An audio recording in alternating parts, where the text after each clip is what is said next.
Alfred Nobel dit qu'il faut une œuvre littéraire qui s'est manifestée, qui a fait date et qui représente un idéal.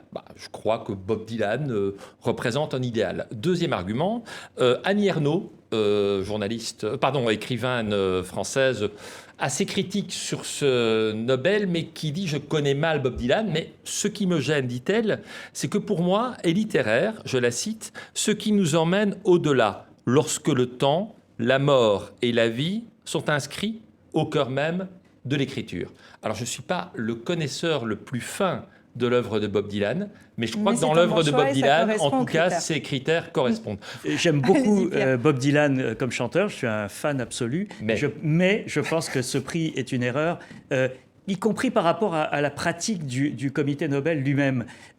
Ces dernières années, chaque année quasiment, il y a des auteurs américains qui se retrouvent dans la liste des favoris, et à chaque fois, ils ne l'ont pas parce que, nous explique-t-on auprès du comité, les auteurs américains qui écrivent en anglais, donc la langue dominante, n'ont pas besoin du coup de pouce du prix Nobel et qu'on préfère aider des écrivains japonais, islandais ou d'autres langues. Est-ce que le prix Nobel est réservé aux écrivains occidentaux des grandes langues?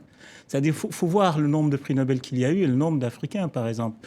Pour moi, par exemple, quelqu'un comme Wachongo,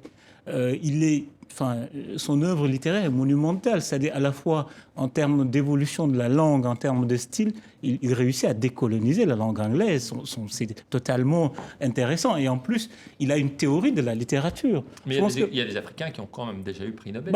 Oui, mais on les compte comme ça. Ou alors... Ce qui est complètement, me semble, incohérent dans le choix de Bob Dylan, c'est qu'en principe, quand un prix Nobel obtient sa distinction, le livre est immédiatement traduit dans 30 ou 40 langues et donc tout le monde peut en profiter, même les plus petites langues.